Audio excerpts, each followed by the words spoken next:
Livro Divinos Rivais, Parte 2, Notícias de Longe, leitura da Isma Vaz para Clube do Livro. Capítulo 17, Três Sirenes. Quando o trem chegou à pequena estação de Avalon Bluff, às 10h30 da noite, Iris e Ati eram as únicas passageiras restantes. A lua estava delgada como uma unha, e as estrelas brilhavam mais do que Iris jamais vira, como se tivessem caído para mais perto da terra. Ela recolheu a bagagem, desceu a plataforma atrás de Ati e as pernas doloridas por passar o dia quase inteiro sentada, e inspirou fundo. Avalon Bluff tinha gosto de feno, relva, fumaça de chaminé e lama. As moças caminharam pela estação abandonada que acabou por levá-las a uma estrada de chão. Helena dera instruções para localizar a hospedagem. A pousada de Marisol ficava na High Street, do outro lado da estação, e era a terceira casa à esquerda, com uma porta verde que parecia pertencer a um castelo. Eti e Iris deveriam seguir para lá diretamente e se atentar aos arredores, preparadas para procurar abrigo a qualquer instante. "Imagino que seja essa rua", perguntou Eti. Estava escuro, mas Iris forçou a vista, analisando a cidade diante delas. As casas eram construções antigas de pedra de 2 andares. Algumas tinham até mesmo telhado de palha e mainel nas janelas, como se construídas havia séculos. As cercas eram compostas de pedras empilhadas cobertas de musgo, e parecia haver alguns jardins, mas era difícil discernir ao luar. Não havia luz nos postes para orientá-las. A maioria das casas era lúgubre e escondida às sombras, como se alimentadas por velas e não eletricidade. Estava tudo muito quieto e muito vazio. Ao longe, uma vaca mugiu, mas não havia outros sinais de vida. Nada de gargalhadas, de vozes, de música, de panelas na cozinha. Nada de grilos nem de pássaros. Até o vento se continha. "Por que esse lugar parece morto?", sussurrou Eti. A temperatura baixara e descia a névoa. Iris conteve um calafrio. "Acho que encontrei a pousada de Marisol", falou, ávida para escapar da rua assombrada. Helena estivera certa. A porta da pousada era inconfundível, arqueada como se a casa fosse construída ao seu redor, com uma aldrava de ferro no formato da cabeça de um leão que rugia. A construção era singular, e as persianas pareciam pretas à luz das estrelas. Roseiras enchiam o quintal da frente com galhos magros, ainda nus pelo inverno, e Hera subia pelas paredes em busca do telhado de palha. Estava escuro lá dentro, como se a casa antiga estivesse dormindo ou encantada. Uma sensação incômoda percorreu Iris quando bateu à porta. A cabeça do leão fez estrépito demais no silêncio da cidade. "Parece que ela não está", disse Ati e soltou um palavrão. "As janelas mais baixas estão fechadas por tábuas, ou é impressão minha?" Iris olhou com mais atenção para as janelas. Pareciam, sim, estar fechadas por tábuas, mas por dentro. "O que faremos se ela não atender?", perguntou Ati e se virou para analisar o restante da cidade, que não parecia promissor. "Espere", disse Iris. "Acho que a escutei." As garotas prenderam a respiração e realmente ouviram passos leves lá dentro, seguidos por uma voz doce e arrastada pelo sotaque, que soou do outro lado da porta. "O que vocês querem?" Ati arqueou a sobrancelha e olhou para Iris em dúvida. Helena disse que ela não sabia que vínhamos, lembrou Iris em um sussurro. "Fomos enviadas por Helena Hammond", respondeu para a mulher, da tribuna Incriden. Um momento de silêncio, então o som da fechadura. A porta verde se entreabriu, revelando uma mulher segurando uma vela. Ela tinha pele marrom clara e cabelo preto preso em uma trança grossa que pendia pelo ombro. As sobrancelhas fortes estavam curvadas em uma carranca, mas ela suavizou a expressão imediatamente ao ver as 2 garotas. "Pelo amor de Enva, são 2? E tão jovens?", falou, chocada, entreabrindo os lábios carnudos. "Entrem, entrem, por favor. Me desculpem, mas vocês me pegaram de surpresa. Hoje em dia nunca se sabe quem vai bater à noite." "De fato, percebemos que está tudo muito quieto por aqui", disse Ati um pouco seca. "Está, e há uma razão para isso, que explicarei daqui a pouco", respondeu Marisol, e abriu mais a porta para recebê-las. Iris entrou. O saguão era espaçoso, com piso frio de laje coberto por tapetes vibrantes. As paredes reluziam nas sombras, e Iris percebeu que eram revestidas de espelhos com molduras douradas, de todas as formas e tamanhos, mesmo subindo as escadas. Ela viu seu reflexo vago e sentiu que tinha voltado no tempo. Vocês comeram? Perguntou Marisol, trancando a porta. Biscoitos no trem, foi tudo que Etty falou. Então me acompanhem até a cozinha. Marisol as levou por um corredor em direção à luz do fogo. A cozinha era espaçosa, rústica e quente. As janelas, porém, estavam cobertas por tábuas, assim como a porta dupla, como se Marisol precisasse manter algo ou alguém afastado. Ervas e panelas de cobre pendiam das vigas, e a mesa tinha lugar para 10 pessoas. Foi ali que Ati e Iris desabaram, como se não tivessem passado 9 horas sentadas. Marisol se ocupou em abrir armários e a pequena geladeira, o que indicou a Iris que havia eletricidade na casa, e a mulher simplesmente optava por não utilizá-la para iluminar o cômodo. O que querem beber? Minha especialidade é chocolate quente, mas também tenho leite e chá, ofereceu Marisol, botando uma cebola e um pimentão na bancada. Chocolate quente parece divino, disse Ati com um suspiro, e Iris concordou com a cabeça. Obrigada. Marisol sorriu e ficou na ponta dos pés para pegar uma das panelas de cobre. Era a receita da minha avó. Acho que vocês vão adorar. E meus deuses, perdão, acabo de perceber que nem sei seus nomes. Ati foi a primeira a responder. Thea Atwood, formalmente, para amigos, é Ati. Prazer, Ati, disse Marisol, e voltou os olhos largos para Iris. Iris Winnow, pode me chamar pelo nome ou pelo meu sobrenome. Iris, repetiu Marisol. É um prazer conhecê-la. Eu me chamo Marisol Torres, essa é a minha pousada, mas acho que isso vocês já sabiam, não? Sim, seu espaço é um charme, disse Ati, admirando a cozinha. Mas, que mal lhe pergunte, por que está usando velas? Para conservar a luz elétrica?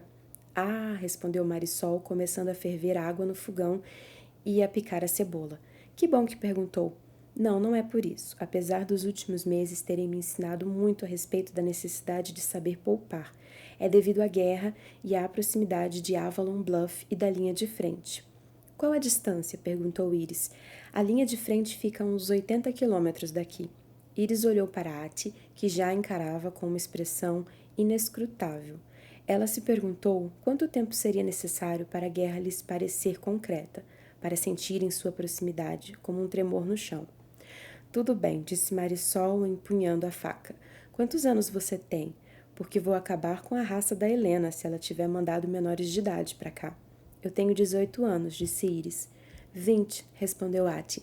Pela lei, somos maiores de idade que podem beber e ser condenadas por assassinato, então Helena está segura. Ainda são muito jovens para serem repórteres de guerra. Ati ousou perguntar. E quantos anos você tem, Marisol?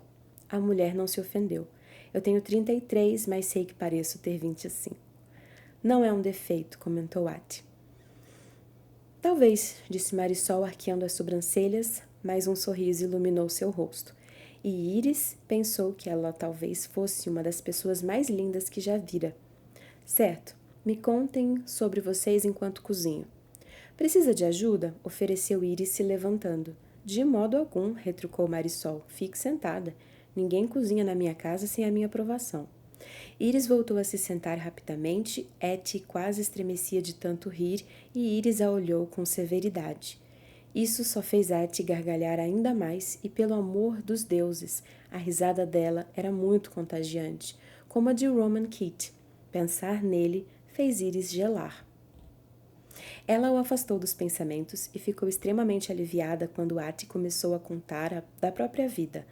Ela era a mais velha de 6 filhos, 3 meninos e 3 meninas, e Iris ficou boquiaberta, tentando imaginar como seria morar em uma casa transbordando de irmãos. Eu os amo mais que tudo, disse Ati, voltando a atenção para Iris. E você, tem irmãos? Tenho um irmão mais velho, revelou Iris. Ele está lutando na guerra, por Enva. Isso fez Marisol hesitar. É muita coragem da parte dele, comentou. Iris concordou com a cabeça, mas corou ao pensar em todas as vezes em que se ressentia do irmão por sua partida. Ela tocou distraidamente o pingente da mãe, escondido por debaixo do macacão. E você, Marisol? Perguntou Ati.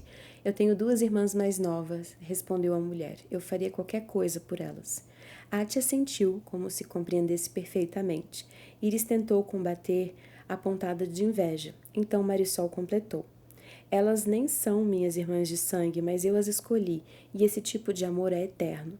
Ela sorriu e serviu 2 canecas na mesa. Iris pegou uma delas com ambas as mãos e inspirou o vapor gostoso de especiarias.